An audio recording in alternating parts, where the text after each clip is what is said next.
So let's take a look at this silly shit. Artist who makes objects that look like her vagina is charged with disturbing obscene data in Japan. Here's the key. Here's the key right here.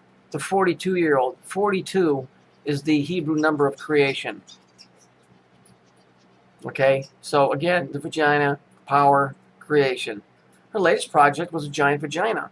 Really? Because all you had to do is go look at Queenie, and you would have seen she was the biggest cunt you ever knew. Give me a fucking break. Let's look at her pictures. Oh yes, she's very artistic, isn't she? Give me a fucking break. Of course, here's the yellow and purple again. And when you're talking creation, number 42, that's creation. So they always equate it to the sexual act. Okay? So the fact that this is in Japan, that's telling me that there's something of a power surge going on there. There has to be, or they wouldn't be putting the story up. Because we know that there's no fucking Chinese broad or Japanese broad running around making giant cunts. Like I said, if you want to see a big cunt, go look at Queenie Cameron's page.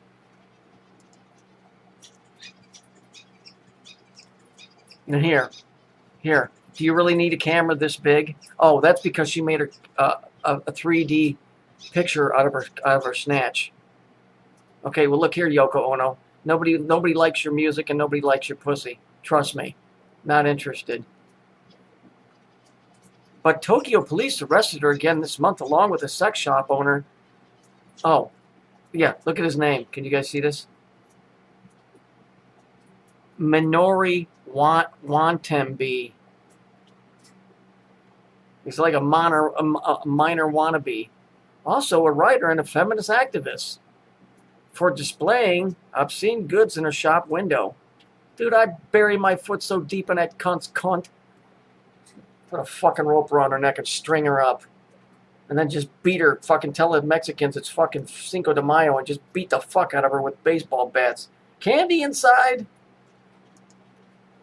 Or sushi. Smells like fish. Look at this crap. The Japanese court approved her detention as prosecutors say they feared she would destroy evidence if released. What's she going to do? Hide her pussy somewhere? Get the fuck hide the evidence. For fuck's sake. Yes, here you go. Remember when you was a kid? When I was a kid, Frito-Lay used to give you a little Frito Bandito eraser. Look at this. Don't you understand? It's the emasculation of men. You're not supposed to be a man anymore. You're supposed to be this thing. Don't you understand how this is working? I swear to God, the next kid that I see that's over 16 years old in Walmart that's a fag, I'm going to beat the living fuck out of it. And I don't mean a fag like a dick sucker. I mean a feminist kid. At least a fag has an agenda. He wants to suck a cock. These kids they don't have any manly genes about them whatsoever. A matter of fact, here's my goal for the new year. I'm going to market it. I'm probably going to make $1 billion off of this. All it's going to say, it's going to have one catchphrase, and it's going to be, I'm telling my mom. That's it. I'm telling my mom. And everybody can buy these fucking things and wear them. I'm telling my mom. I'm telling my mom. And then I'm going to make some other ones for regular people that said, I'm kicking your ass. Go tell your mom that. Because this shit is out of control.